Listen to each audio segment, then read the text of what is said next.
Right. ప్రస్తుతం మనం ఒక బ్రేకింగ్ న్యూస్ చూస్తూ ఉన్నాము. ఆ భారతీయుడు కనిపిస్తే మాకు అప్పచెప్పండి. దాదాపు 9 కోట్లకు పైగాను ఒక రెమ్యునరేషన్ అనేది అంటే ఆ బహుమతిని ఇస్తాము అని చెప్పేసి అయితే అమెరికన్ గవర్నమెంట్ ప్రకటించడం జరిగింది. అసలు ఎవరా భారతీయుడు? ఇప్పుడు ప్రస్తుతము యుద్ధం జరుగుతున్న సమయంలోనే ఆ భారతీయుడికి సంబంధించిన వార్త వైరల్ అవుతుంది. ఎవరు? ఏంటి అసలు? ఇది ఏ కేస్‌కి సంబంధించింది? యుద్ధానికి సంబంధించిందా? లేదు ఇతర కేస్‌కి సంబంధించిందా? సో ఈ డీటెయిల్స్ ఇవ్వడానికి మా కరెస్పాండెంట్ ఆదిత్య ఉన్నారు. ఆదిత్యతో మాట్లాడదాం. Aditya, over to you. ఏంటసలు ఇది? అంటే చాలా పెద్ద పారితోషికం ప్రకటించారు, 9 కోట్ల రూపాయలు అని చెప్పేసి. సో ఏంటి కేసు? రైట్ శౌర్య గారు, ఒక వ్యక్తి కోసం అమెరికాలోని FBI ఒక ప్రకటన ఇచ్చేసింది. మీరు అన్నట్టు ఆ భారతీయులు ఎవరైతే కనిపిస్తే చెప్పండి, మాకు 9 కోట్ల రూపాయలు మీరు సొంతం చేసుకోండి అని చెప్పేసి ఒక ప్రకటన అయితే ఇవ్వడం జరిగింది. అసలు ఎవరా వ్యక్తి, అతను చేసిన పని ఏంటి, మరి ఇంత అమౌంట్ FBI అతని పేరు మీద ఇవ్వడం ఏంటి అనేది ఇప్పుడు కాస్త ఇంట్రెస్టింగ్ గా మారిపోయింది. ఒకసారి ఏం జరిగింది, అతను ఎవరు అనేది ఒకసారి దాని గురించి డీటెయిల్ గా చూద్దాం. అమెరికాలో ఒక 10 సంవత్సరాల కిందట భార్యను అత్యంత దారుణంగా చేతన్ భాయ్ పటేల్ అని ఒక వ్యక్తి హత్య చేయడం జరిగింది. ఇప్పుడు అతను పరారిలో ఉన్నాడు. అతని కోసం అని చెప్పేసి అన్ని కోణాల్లో కూడా గాలింపు చేపట్టిన తర్వాత అసలు ఆచూకీ దొరకట్లేదు అతనికి. దాంతో ప్రకటన ఇవ్వాల్సి వచ్చింది FBI వాళ్లకు. అతని ఆచూకీ చెప్పిన వారికి ఏకంగా రివార్డ్ ని మొదట $2,50,000 నుంచి ఇప్పుడు ఏకంగా $1 మిలియన్ పెంచేసింది. ఫస్ట్ టైం వాళ్ళు $2,50,000 ఇస్తాం అతను ఆచూకీ చెప్పిన వాళ్ళకని చెప్పేసి ప్రకటించింది. కాకపోతే ఇప్పుడు దాన్ని 1 మిలియన్ పెంచేసింది. సో ఇలా ఇండియన్ కరెన్సీలో దీని రేట్ ఎంత అంటే దాదాపు 9.18 crores, దగ్గర దగ్గర 10 కోట్లు అనుకోండి. ఆల్మోస్ట్ 10 crores అనుకోవచ్చు మనం.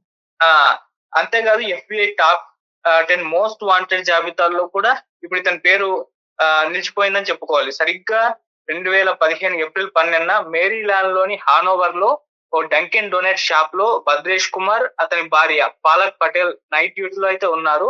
ఆ సమయంలో అయితే అతను భార్యను దారుణంగా హత్య చేసినట్లు ఈ కుమార్ పైన, భద్రేష్ కుమార్ పైన ఫుల్ గా అయితే ఆరోపణలు ఉండడం అయితే జరిగింది. అయితే హత్యకు ముందు ఇద్దరు కలిసి కిచెన్ వైపు వెళ్లడం షాప్ లోని CCTV ఫుటేజ్ లో కూడా రికార్డ్ అయింది. కొంతసేపటికి కస్టమర్లు పిలిచినా ఎలాంటి స్పందన రాలేదు. చివరికి అనుమానం వచ్చి పోలీసులకు సమాచారం ఇచ్చారు. సో పోలీసులు వచ్చేసరికి కిచెన్ లో పాలక్ మృతదేహం కనిపించడంతో షాక్ అయిపోయారు.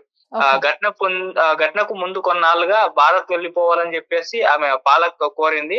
అందుకు భద్రేష్ కుమార్ అయితే ససేమిరా అని అన్నాడు.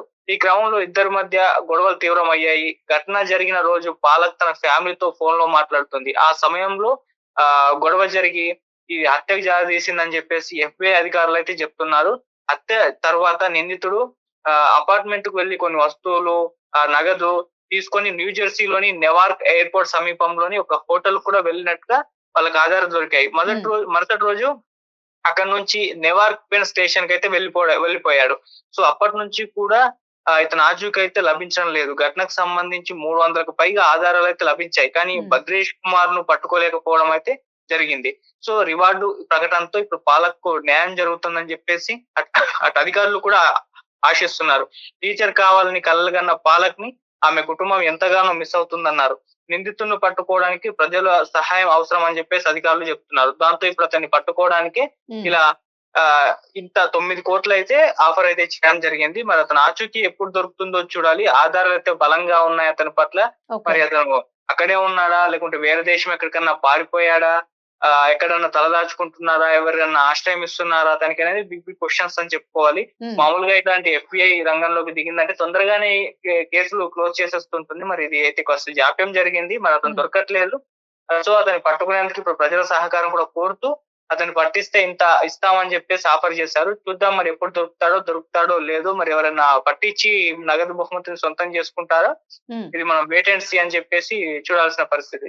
సో మనం చూసుకుంటే ఇది చాలా సంవత్సరాలుగా నలుగుతున్న కేసు లాగా కనిపిస్తుంది. ఆల్మోస్ట్ 2015 అంటే 11 years అయిపోతూ ఉంది. సో ఈ 11 ఏళ్లలో కూడా నిజంగానే ఆయన ఎక్కడైనా తలదాచుకున్నాడా, లేదు అసలు ఆ మనిషి ఉన్నాడా లేదా అనేది కూడా ఇక్కడ చాలా మంది ప్రశ్నలు లేవనెత్తుతూ ఉన్నారు. అవును. సో దీనికి సంబంధించి ఏమైనా చెప్తోందా? అంటే అసలు ఆ పర్సన్ ఉన్నాడా లేదా అన్న డీటెయిల్స్ కూడా ఏమీ తెలియలేదా? అవును, ఇప్పటి వరకు అయితే అదే దాదాపు హత్య జరిగిన తర్వాత అతను పారిపోయాడు. అప్పటి నుంచి కూడా దొరకట్లేదని చెప్పేసి 11 ఏళ్లుగా FBI వేట సాగిస్తుంది. సో ఎంత వేటాడినా కూడా దొరకడం అయితే లేదు. మరి అక్కడే ఉన్నాడా అమెరికాలో, లేకుంటే వేరే దేశం పారిపోయాడా అనేది కూడా అసలు ఆచూకీ అతనికి సంబంధించి లేదు, ఏమైపోయాడు అని చెప్పేసి. సో మరి అందుకోసం ఈ రికార్డు స్థాయిలో రివార్డ్ అయితే ప్రకటించింది అతని కోసం అని చెప్పేసి. మామూలుగా అతను దొరికే పరిస్థితి ఉంటే ఈ స్థాయిలో రివార్డ్ ప్రకటించి ఉండేవారు కాదు. ఉమ్, నార్మల్ గా ఇప్పుడు వాళ్ళు మొదట చెప్పినట్టు $2,50,000 ఇచ్చేసేవారు. $1 మిలియన్ పెంచేశారంటే అర్థం చేసుకోవచ్చు. అతని ఆచూకీ FBI వాళ్ళకు కాస్త డౌంటింగ్ టాస్క్ లా మారిపోయింది. అస్సలు దొరకట్లేదు. దాంతో వీళ్ళు ఈ విధంగా అమౌంట్ పెంచేసి ఇప్పుడు ప్రజల సహకారాన్ని కూడా కోరుతున్నారు. మరి 11 ఏళ్ళుగా ఎక్కడ ఇతను దాక్కున్నాడు, ఎటుపోయాడు, ఎవరు ఆశ్రయం ఇచ్చారు, అసలు ఇండియాలో ఉన్నారా, అదే అమెరికాలో ఉన్నారా లేరా, ఎక్కడికి పారిపోయాడు అనేది పెద్ద క్వశ్చన్ మార్క్. ఇప్పుడు మరి ఈ వార్త ప్రపంచవ్యాప్తంగా కూడా వైరల్ అయిపోయిన నేపథ్యంలో మరి ఎవరన్నా పట్టిస్తే ఇవ్వచ్చు. వేరే దేశంలో ఉన్నా కూడా అతను ఆచూకీ దొరికే అవకాశం అయితే ఉంది. ఆ తర్వాత వాళ్ళు FBI వాళ్ళు అతను ఆచూకీ దొరికిన తర్వాత ఒక వేరే దేశంలో ఉంటే ఎలా పట్టుకురావాలనేది ఆ తర్వాత ప్రాసెస్. మరి చూడాలి, ఇంకొన్ని రోజుల్లో మరి దొరకచ్చు, లేదంటే లేదు. రైట్ చూడాలి దానికి సంబంధించి. రైట్. సో ఇది ప్రస్తుతం అమెరికాలోనైతే ఈ వార్త హల్చల్ చేస్తుంది. అమెరికా ఒక్కటే కాదు, సోషల్ మీడియా పూర్తి స్థాయిలో ఈ భారతీయ వ్యక్తికి సంబంధించి మీకు ఇక్కడ విజువల్ లో ఏదైతే చూపిస్తూ ఉన్నారో ఈ వ్యక్తికి సంబంధించే ఆ వార్త అయితే హల్చల్ చేస్తూ ఉంది. సో గతంలో చూసుకుంటే 2.5 కోట్ల రూపాయలు అందిస్తే ఒకవేళ ఆ వ్యక్తిని గనక అప్పజెపితే పారితోషికంగా ప్రకటించింది అక్కడ గవర్నమెంట్. బట్ ఇప్పుడు మాత్రం దాన్ని 10 కోట్లకి చేసేసింది.